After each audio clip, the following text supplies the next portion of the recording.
له وأشهد أن سيدنا ومولانا محمدا عبده ورسوله صلى الله عليه وعلى آله وصحبه وبارك وسلم تسليما كثيرا.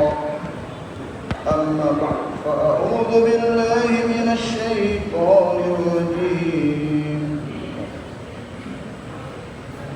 بسم الله الرحمن الرحيم.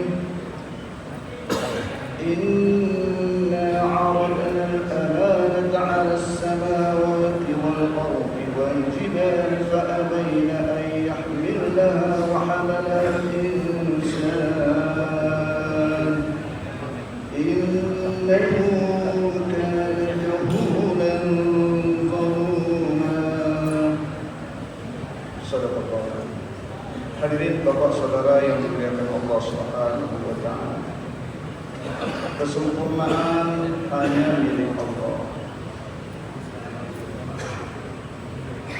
Sebaliknya kekurangan milik ciptaan Allah. Mustahil Allah itu ada sifat kurang, dan mustahil makhluk memiliki sifat kesempurnaan.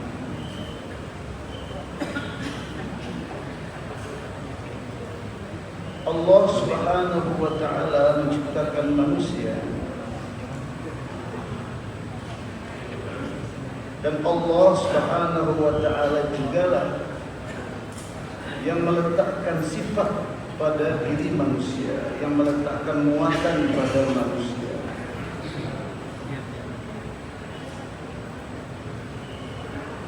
Di dalam rangka mencapai apa yang manusia inginkan, dalam rangka menyelesaikan masalah-masalah yang dihadapi oleh manusia, maka hajat dan masalah yang ada pada manusia pun Allah yang ciptakan. Lantas manusia diberikan perangkat, asbab dan perangkat itu pun Allah yang ciptakan, yaitu berupa panca indera. Pendengaran, penglihatan, tangan untuk meraba, kaki untuk berjalan, otak untuk berpikir, atau daya cium, penciuman.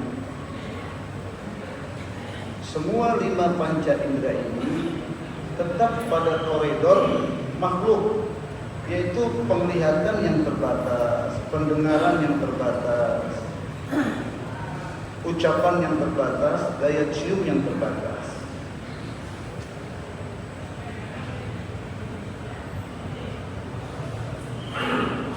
Akal yang terbatas. Oleh itu, apa yang dilihat oleh manusia, yang nampak di depan matanya, ini tetap dalam koridor nakis, yaitu sesuatu yang kurang, sesuatu yang tidak sempurna. Quran mengibaratkan sesuatu yang kurang dan tidak sempurna yang ada pada manusia ini adalah jahalah, kebodohan. Jadi apa yang dilihat oleh manusia, sesuatu yang ada di depan matanya daripada benda-benda, dan dia pahami itu satu kesimpulan, maka kesimpulan itu adalah kebodohan, jahalah. Apa saja yang manusia lihat dan dia paham berdasarkan penglihatan tadi, ini adalah pemahaman kebodohan.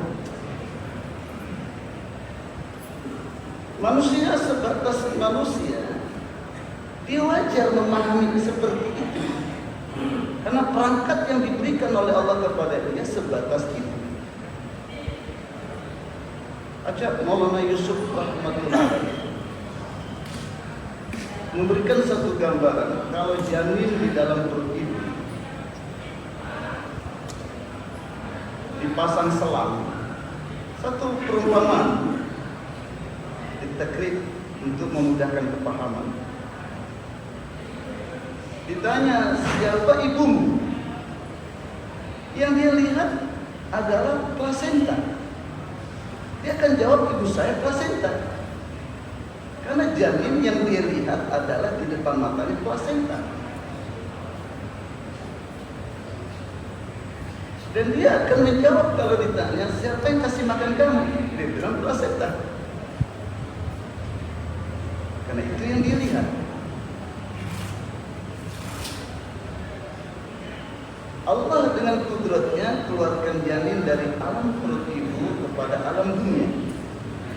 Dan dua-duanya makhluk. Setelah dimunculkan di alam dunia ini, baru dia sadar. Ternyata janin itu bukan ibu saya dan bukan keperluan saya terpenuhi daripada janin, daripada plasenta. Tapi ibu saya itu cantik, ibu saya itu demikian.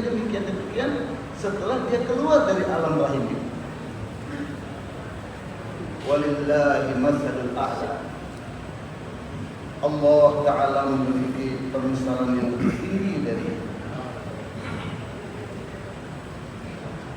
Kalaulah janin yang sudah keluar dari alam perut ibu ke alam dunia ini, dia sadar dan dia mulai menafikan pemahamannya dan penglihatannya. Dia mulai menafikan pemahaman dan ilmunya tentang hajatnya terpenuhi, masalahnya selesai. Ternyata bukan dari plasenta, tapi dari sosok ibu yang setiap saya minta, saya menangis, dia akan memenuhi hajat saya, dia akan menyelesaikan masalah saya. Demikianlah hadirin, demi Allah, apa yang kita lihat di depan mata kita, benda-benda memberikan manfaat. Apa yang kita lihat, segala yang berjalan di depan mata kita, maka sesungguhnya itu tak ubahnya seperti janin melihat plasenta di depan mata.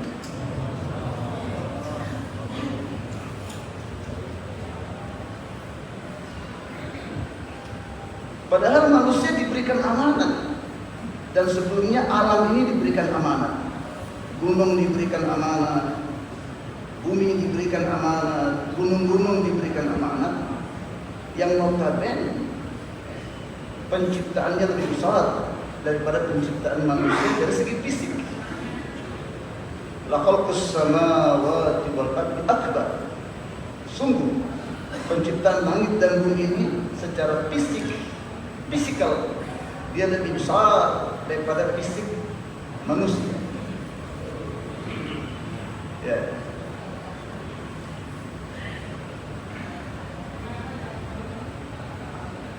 Sesungguhnya penciptaan langit dan bumi ini lebih besar daripada penciptaan manusia dari segi fisik. Maka Allah tawarkan kepada makhluk yang lebih besar ini. Inna aradna al-amanah. Sungguh kami telah tawarkan amanat ala samawati wal ardi wal jibal, kepada langit, kepada bumi, kepada gunung. Fa'abaina. Makhluk-makhluk yang besar ini menolak amanat. Apa amanat itu hadirin? Amanat itu adalah mentauhidkan Allah dalam setiap keadaan.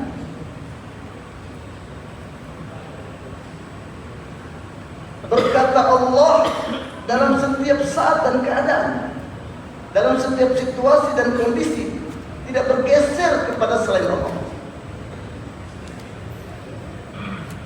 Setelah itu memakmurkan kehidupan dunia ini dengan maunya Allah.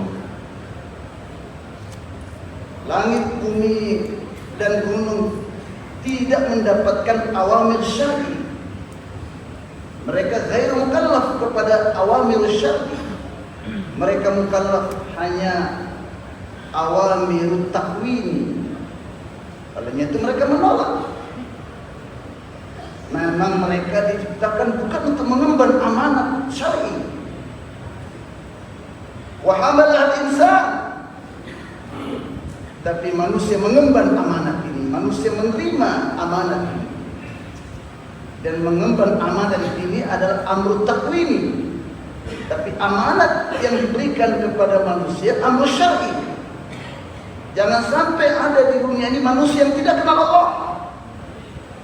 Jangan sampai ada manusia yang tinggal di bawah kolong langit Allah, tidak taat kepada Allah. Ini amanah. Jangan sampai nama selain Allah yang lebih tinggi ditinggikan daripada nama Allah. Ini amanah. Langit, bahasa timurnya bokar-bokar, menolak. Bumi demikian luasnya menolak. Gunung begitu kekarnya menolak. Manusia yang notabene makhluk yang kecil, lemah, makanul khata' wan nisyan, tempatnya salah, tempatnya lupa. Khuliqal insan min ajal, dan juga watak manusia tergesa-gesa. Khuliqal insan dha'ifa, manusia dibuat dengan fitrah lemah. Karena asal muasal penciptanya air mani lemah. Dia nggak bisa bergerak sendiri, lemah. Kau menerima amanat yang makhluk bokar-bokar, makhluk yang gede-gede, nggak mampu menahannya, menerima. Oleh itu Allah isbatkan ini. Kenapa menerimanya? Innahu kana zuluman jahula. Innahu kana zuluman jahula. Padahal manusia itu berpotensi berbuat kezaliman.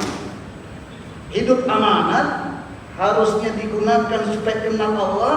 Dia kenal makhluk tapi tidak kenal pencipta makhluk.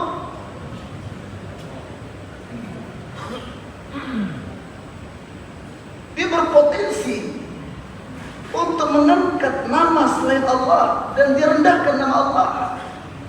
Manusia berpotensi untuk mengharap makhluk tidak berharap kepada Khalik.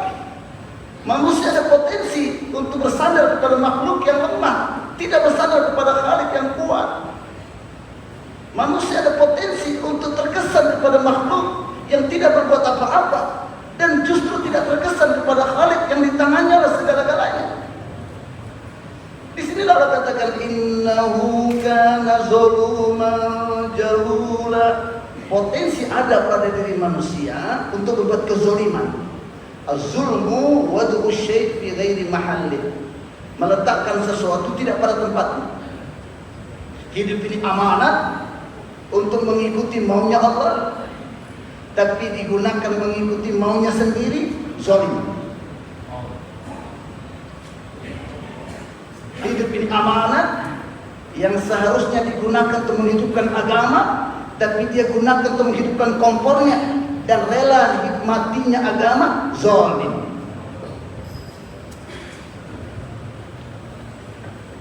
Kenapa sampai terjadi kezaliman? Kenapa sampai manusia berpotensi berbuat kezaliman? Jahula, karena dia bersandar pada kebodohan. Hadirin Bapak Saudara yang dimuliakan Allah Subhanahu wa taala.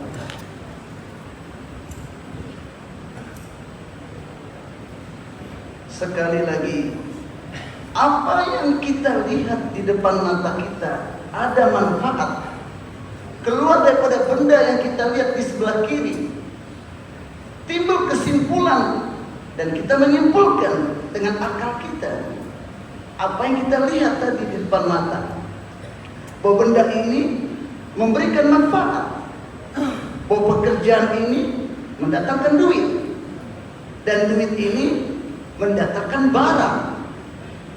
Kalau saya pegang duit ini, saya bisa beli mobil. Kalau saya pegang duit ini, saya bisa beli kapling. Kalau saya punya duit, saya bisa buat rumah. Kalau saya punya duit, saya bisa jadi pegawai. Kalau saya punya duit, saya bisa jadi tentara. Kalau saya punya duit, saya bisa jadi pengusaha. Kalau saya punya duit, saya bisa gate. Orang timur bilang gate. Kalau saya punya duit, saya bisa dapat cewek-cewek cantik. Melihat duit ada manfaat, melihat duit ada kekuatan. Kemudian kita lihat bahwa orang yang punya rumahnya gede, orang yang naik mobil yang mewah, orang yang duduk di kursi jabatan yang tinggi, orang yang punya kapling luas, orang yang punya pabrik omset miliaran, kayaknya bahagia ya, kayaknya enak ya hidup orang itu ya. Apa yang kita lihat? Apa yang kita lihat? Si fulan minum obat terus sembuh. Apa yang kita lihat? Kita makan, rasa lapar itu hilang. Apa yang kita lihat? Langit menurunkan hujan. Apa yang kita lihat? Tanah menyuburkan tanaman. Apa yang kita lihat? Dari tanaman keluar bunga, keluar buah. Apa yang kita lihat? Orang makan, perutnya kenyang, makanan mengenyangkan. Apa yang kita lihat? Orang minum air, tadinya lemah jadi kuat. Semua penglihatan ini namanya jahalah. Dan itu diajarkan di semua universitas.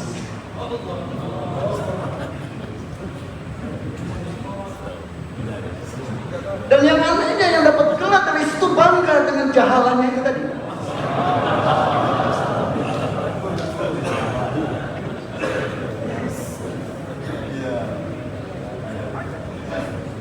Jalannya udah lain tuh.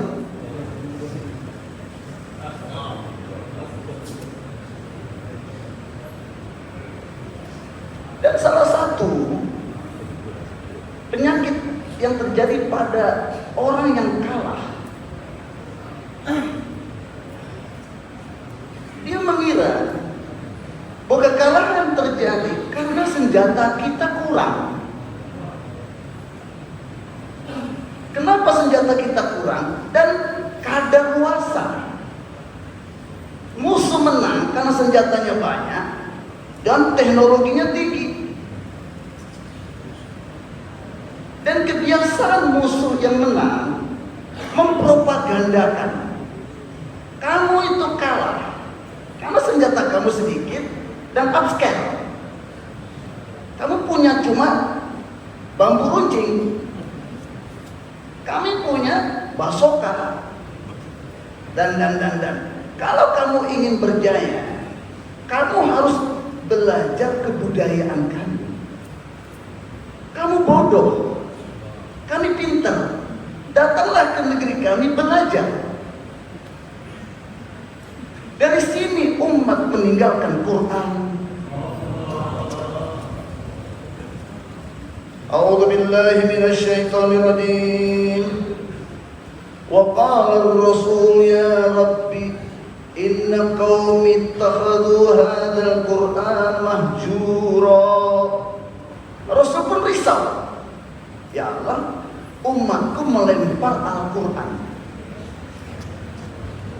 Jadi kemunduran umat ini manakala Quran ditaruh di belakang. Gak ada yang lain. Dan kemuliaan, ketinggian, kemajuan umat ini kalau meletakkan Quran di depan.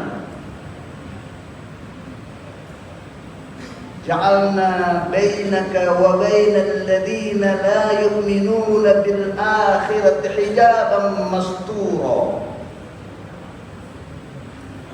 Kami jadikan Al-Quran ini sebagai hijab antara kamu dan mereka yang tidak beriman dengan akhirat. Artinya apa? Makar, segala propaganda, segala planning menghancurkan umat ini nggak bisa kalau umat ini meletakkan Quran di depan. Kenapa kita hina di setiap lini kehidupan? Kenapa kita tidak menikmati hasil bumi kita? Karena memang kita telah menzalimi diri kita dengan Al-Quran.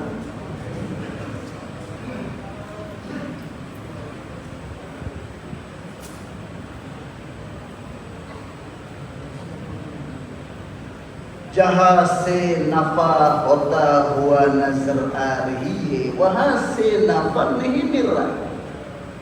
Apa yang kita lihat ada manfaat di setiap benda yang di depan mata kita, tidak ada manfaat di situ.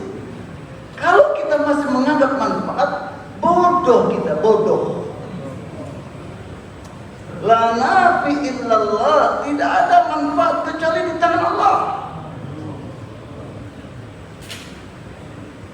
hase hota wa nuksan nazar arihi wa hase nuksan nihira. Sebaliknya, mana-mana tempat, mana-mana benda yang kita lihat ada kerugian di dalamnya, benda itu bisa memberikan kerugian, benda itu bisa menghancurkan, benda itu bisa mematikan, benda itu bisa memporak-porandakan. Selama kita masih menganggap benda-benda itu bisa memberikan bahaya, itu adalah kebodohan. Nah, kalau manusia dibiarkan bekerja keras, yang merupakan sifat semula jadi yang Allah letakkan dalam diri manusia, seperti yang difirmankan oleh Allah, a'udzubillahi minasyaitonir rajim, wa laqad khalaqnal insana fi kabad. Sungguh kami ciptakan manusia dengan sifat bekerja keras. Ulama menjelaskan begini ayat ini. Langit lebih besar daripada kita, tapi 6 hari aja diciptakan langit dan bumi. Sebentar, prosesnya sebentar, tidak payah. Tapi manusia yang cuma 1-2 meter ini, berapa lama prosesnya? Berputar, nutfah, mudghah, terus selama 9 bulan. Ini bergerak, bekerja keras adalah sifat semula jadi, sifat semula manusia untuk wujud. Nah, sifat semula manusia ini bekerja keras ini penuh dengan resiko. Kalau sifat kerja kerasnya ini berdasarkan apa yang dia lihat di depan matanya. Karena tadi kita sudah singgung, apa yang dia lihat dan dia simpulkan itu adalah kebodohan. Berarti kalau kebodohan dijadikan dasar daripada kerja kerasnya, maka banting tulang, peras keringat,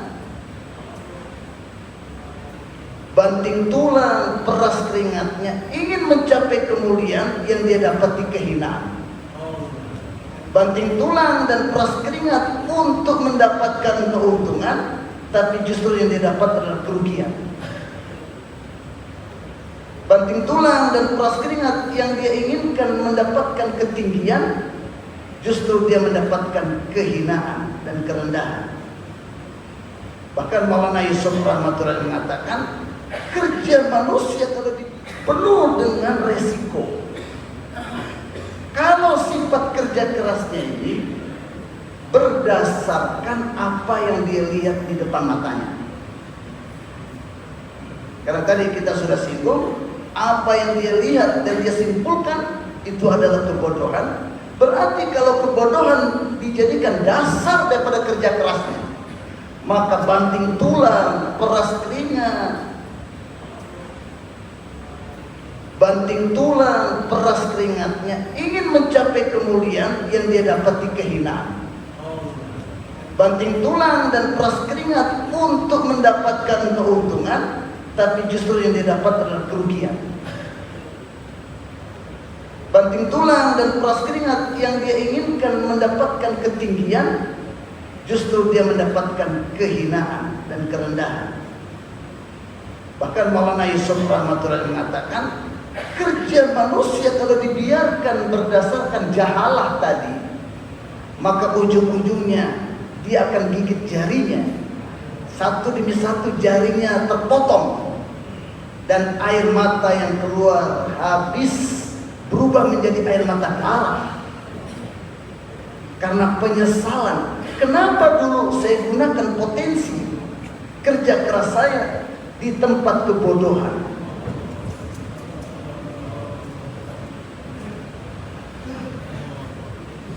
Untuk itulah Anbiya alaihi salatu wasallam diutus oleh Allah Ta'ala. Wa kadzalika arsalna rusulana tatra. Demikianlah kami utus nabi demi nabi, tidak terputus. Bahkan fa'azzazna bi thalith, surat Yasin, 3 orang nabi sekaligus diutus. Satu tempat. Wa in min qaryatin illa khala fiha nadhir. Di dalam setiap kampung kecuali ada nabi di situ diutus. pentingnya mengeluarkan manusia dari kejahilian agar terbuka kebodohan manusia, sadar manusia bahwa saya bodoh.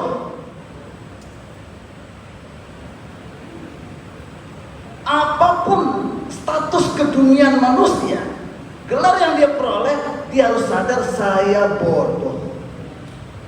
Oleh itu kitab suci kita setelah dibuka dengan suratul Fatihah, membuka hati kita. Alhamdulillahi Rabbil Alamin.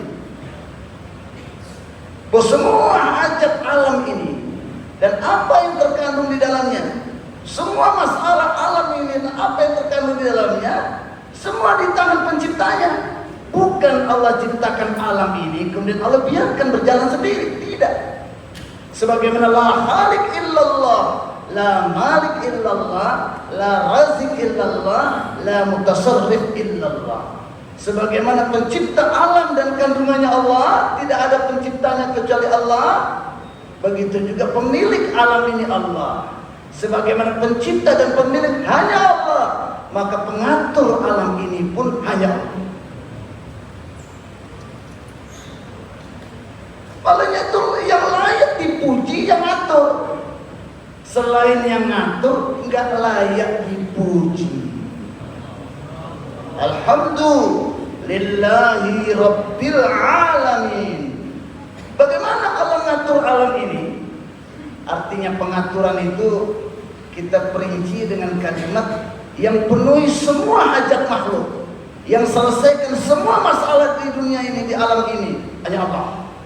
Bagaimana caranya? Ar-Rahman, Ar-Rahim.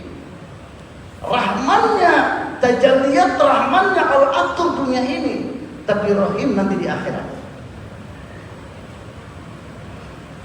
Oleh itu jangan tertipu kalau kita punya duit banyak di dunia, bukan alamat kejayaan dikasih duit banyak. Jangan kita putus asa kalau tidak dikasih duit, bukan alamat kehinaan kalau kita nggak ada duit. Dunia tempat ujian, tidak disarati orang beriman, tidak disarati orang taat. Yang iman, yang tidak beriman tetap dikasih. Yang taat maupun yang tidak taat tetap dikasih. Dunia bukan tempat untuk diberikan oleh Allah spesial, tidak. Spesial Allah berikan pemberian nanti di akhirat. Maliki yaumiddin.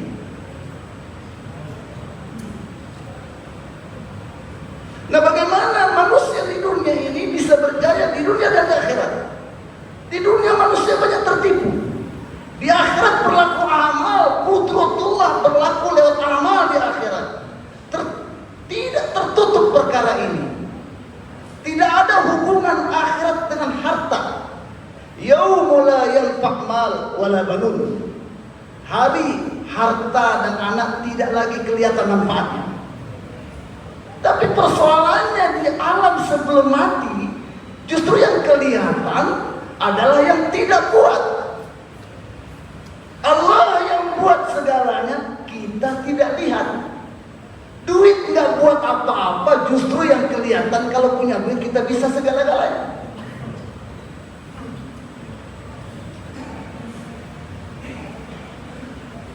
Oleh itu, jalan hidup yang disukai oleh Allah bukan jalan materi dan kebendaan, tapi jalan amal, jalan iman dan amal. Iyyaka na'budu wa iyyaka nasta'in. Iyyaka na'budu wa iyyaka nasta'in. Syekh Ramadan Al-Buti mengatakan, Iyyaka na'budu, satu tekad bulat, itikad jazim. Ya Allah, karena Kau ciptakan aku dan Kaulah yang angkat aku ke dunia ini jadi hamba. Ya Allah, saya bertekad, saya berazam untuk mencapai tujuan hidup saya, jadi hamba-Mu yang benar ya Allah. Bukan hamba kepadamu saat susah, saat senang jadi hamba harta. Bukan saat bujang jadi hambamu, saat sudah kawin jadi hamba istri. Bukan jadi hamba Allah di masjid, demi Allah ini di masjid, di pasar kabualan terus. 24 jam jadi hamba Allah. Tidak ada satu ucapan, satu gerakan pun yang bertentangan dengan maunya Allah. Tidak ada yang diharap selain Allah. Tidak ada yang disandar selain Allah. Tidak ada yang ditakuti kecuali Allah. Dan tidak ada yang dibesarkan selain Allah. Dan tatkala beradu maunya nafsu dan maunya Allah, dia akan korbankan maunya nafsu, dia akan dahulukan maunya Allah. Dan taati perintah Allah seperti yang Allah kehendaki. Iyyaka na'budu, i'tiqad jazim untuk jadi hamba Allah 24 jam di masjid dan di kantor, di masjid dan di rumah, di masjid dan dimanapun kita berada. Wa iyyaka nasta'in, tapi hamba tetap hamba, bebasi, bekesi, tidak punya daya, tidak punya kekuatan. Asal saya air mani, akhir saya bangkai. Dan saya bukan datang, saya kau yang datangkan. Saya bukan ada, kau yang adakan. Nah kalau adanya saya bergantung kepadamu, pasti matinya saya pun bergantung kepadamu. Kalau hidup saya, adanya saya, tidak adanya saya bergantung kepadamu, berarti saya tidak tidur, saya kau yang tidurkan. Saya ingin tidur, kau tidak mengendaki, saya tidak bisa tidur.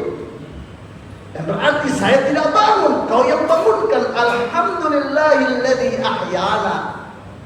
Saya ingin bangun, kau tidak mengendaki, saya tidak akan bisa bangun. Saya tidak berjalan, saya dijalankan oleh engkau. Saya tidak duduk, saya didudukkan olehmu. Saya tidak berbicara, dengan izinmu lah saya bisa berbicara. Saya tidak bisa berpikir tanpamu. Nah kalau gerak-gerik takwini saya bergantung kepadamu, dan kau sendiri bilang, ya ayuhan nas antumul fuqara ila Allah. Wahai manusia, kamu semua miskin, kamu semua fakir, bergantung kepada kedemper Allah kamatadhe. Setiap langkah bergantung kepada Allah. Tarikan nafas bergantung kepada Allah. Hembusan satu nafas bergantung kepada Allah. Satu tetes air tidak masuk tanpa Allah, dan satu tetes air tidak akan keluar tanpa Allah.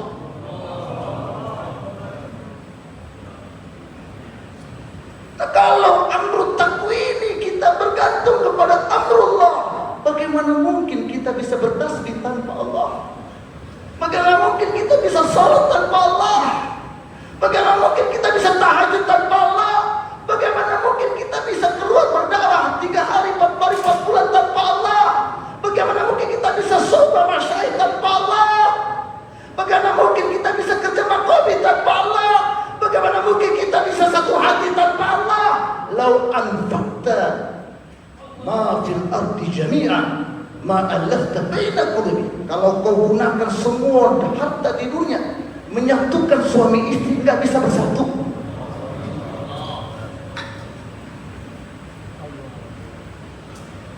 Iyyaka na'budu, ya Allah, saya memang harus sempurna mentaatimu. Imaniyat, ibadat, muamalat, muasyarah, akhlakiyat, intiqali, maqami, nisab, takazah,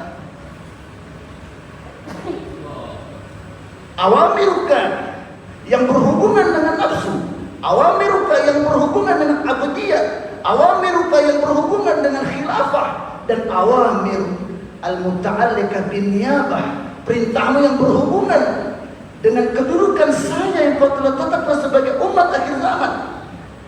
Pintu kenabian kau tutup, dengan keberkahan ditutupnya pintu kenabian, Nabi kau tidak akan hantar lagi. Maka tugas kenabian ini kau berikan kepada umat akhir zaman untuk bisa menunaikan tugas naib Nabi akhir zaman ini.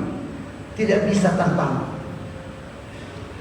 Ya Allah, olehnya itu wa iyyaka nasta'in, ya Allah, tolong saya untuk mencapai etikat saya, untuk mencapai niat saya menjadi hamba-Mu yang benar, menjadi khalifah-Mu, menjadi wakil nabi-Mu. Tolong saya ya Allah, berikan saya hidayah, berikan, bantu saya ya Allah, bantu saya ya Allah.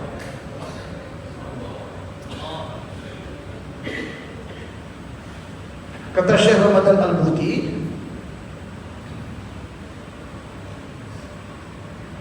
kalau sholat kita nggak ingat Allah, minimal pada waktu ucapan iyyaka na'budu wa iyyaka nasta'in jangan sampai lupa gitu. Karena pada saat itu Allah berkata, hadza baini wa baina abdi wa li abdi mas'al. Inilah antara aku dan hambaku. Inilah kesempatan emas bagi hambaku. Inilah waktu yang sangat berharga aku berikan kepada umat, kepada hambaku. Sekarang aku ingin lihat apa yang dia minta, akan aku beri. Manusia, tadi kita sudah katakan di awal, Maulana Yusuf Rahmatullah mengatakan, Allah yang ciptakan, maka Allah Ta'ala juga yang ciptakan hajatnya. Jadi tatkala kita lapar, bukan kita yang menciptakan rasa lapar tadi, dan bukan bapak dan ibu kita yang menciptakan rasa lapar, dan bukan presiden kita atau menteri perdagangan yang menciptakan rasa lapar. Kita Allah yang ciptakan, perut kita Allah yang ciptakan rasa lapar, keadaan yang Allah juga ciptakan dalam perut kita. Sekarang persoalannya, tatkala timbul rasa lapar tanpa hidayah, kita lihat beras. Tatkala kita rasa lapar, kita lihat soto Makassar, kita lihat warung Tegal,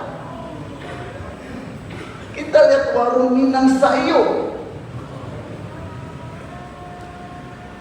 Dengan penglihatan kita tadi terbentuk keyakinan yang salah, bahwa rasa lapar ini akan hilang kalau saya masuk di rumah makan Padang.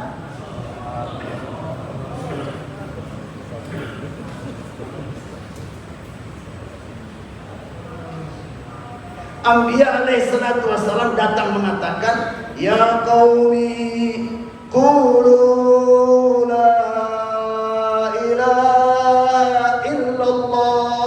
Wahai kaumku, yang kamu lihat di dalam warung Padang itu ada kekuatan menghilangkan rasa lapar kamu, palingkan wajahmu. Di situ itu makhluk. Yang namanya makhluk, wujudnya bergantung kepada Allah, matinya bergantung kepada Allah. Antara wujud dan fananya, apapun yang kamu lihat di situ tipuan mata. Palingkan segera, jangan lihat di situ.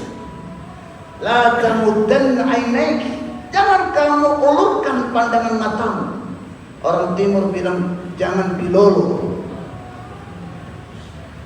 jangan lihat dengan tamak.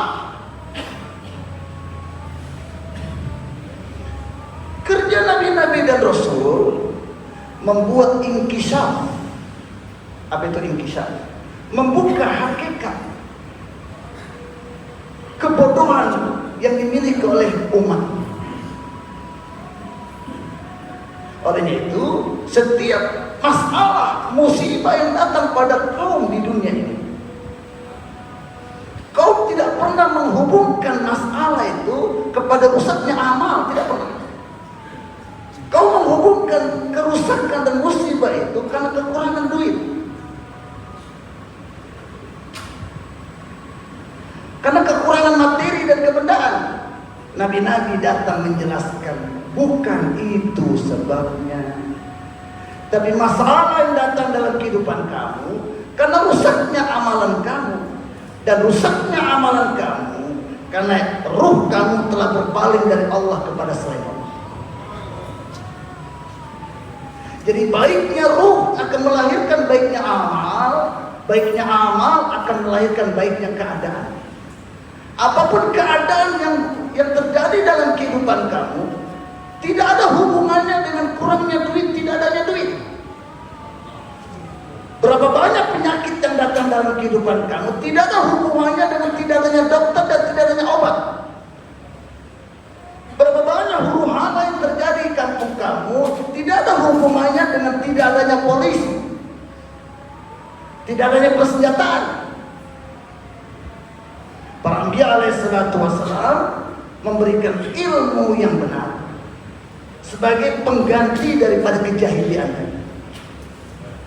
Ya, oleh itu hadirin yang dimuliakan Allah Subhanahu wa taala, kebutuhan manusia yang sangat mendasar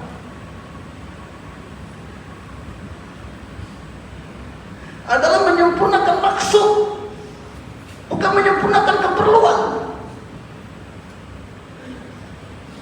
Karena maksud adalah tanggung jawab makhluk, sedangkan keperluan tanggung jawab Khalik. Kita balik, sibuk ngurus keperluan, tinggalkan maksud, maka maksud tidak akan pernah tercapai. Ya abdi khalaqtuka lil ibadah fala tal'ab wa qasamtu laka rizqaka fala tab'ab. Wahai hambaku, aku ciptakan kamu untuk mengenalku dan mengenal apa mauku, sehingga kau jalankan kehidupan sebagai hambaku. Jangan kau bermain-main dengan tujuan hidup itu hanya gara-gara kau mencari keperluan hidup. Masalah keperluan kamu sudah saya bagi-bagi, sudah saya atur. Jangan kau capek-capek mengurusnya, karena apapun yang kamu usahakan, kamu gak akan dapat. Kamu dapat apa yang saya janjikan.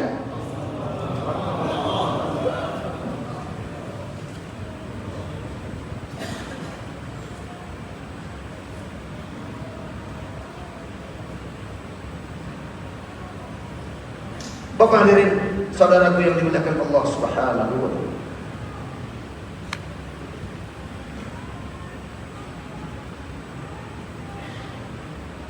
Anbiya alaihissalatu wassalam diutus berbeda-beda zamannya, objeknya berbeda-beda. Ada zaman di mana Nabi diutus sebagai besar masyarakat ngurus, sibuk dengan duitnya, mengumpulkan duit. Ada yang diutus sibuk dengan dagangannya, ada yang diutus sibuk dengan teknologinya, bermacam-macam. Tapi semua nabi-nabi membawa satu senjata. Ya qaumi qulu la ilaha illallah tuflihu. Jadi usaha yang benar, usaha yang pertama dan utama dalam menyelesaikan masalah umat adalah usaha merubah keyakinan umat. Sekarang kita sendiri yang dikaruniakan kerja ini, kita nggak yakin.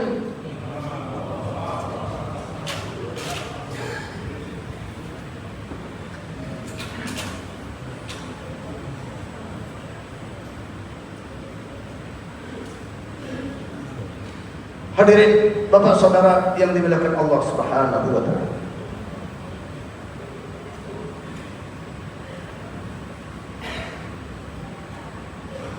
besok hari Jumat subuh disunahkan kita membaca 2 surat, Alif Lam Mim Sajadah dan Al-Insan, supaya kita setiap hari Jumat pagi sebelum kiamat datang dan setiap mau terbitnya matahari, semua makhluk ketakutan kecuali jin dan manusia. Jangan-jangan ini hari-hari kiamat.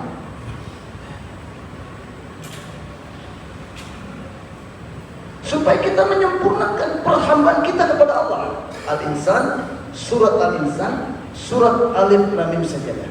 Alif Lam Mim Sajadah. Kenapa Alif Lam Mim? Kita hentikan dulu sebentar. Wa iyyaka nasta'in sampai di sini. Kita masuk surat Al-Baqarah. Dibuka dengan Alif Lam Mim. Suratnya surat Al-Baqarah. Kalau kita tidak merasa kebodohan kita, maka kita akan hidup seperti binatang melata, seperti binatang mamalia, seperti sapi dan kerbau. Kalau kita tinggalkan usaha atas manusia, dia bersandar di atas kebodohannya. Tsumma radadnahu asfala safilin. Kehidupan manusia jatuh ke lembah kebinatangan. Maka tidak boleh kita berdiam diri, membiarkan manusia bekerja sesuai dengan kepahamannya, padahal kepahamannya adalah kebodohan.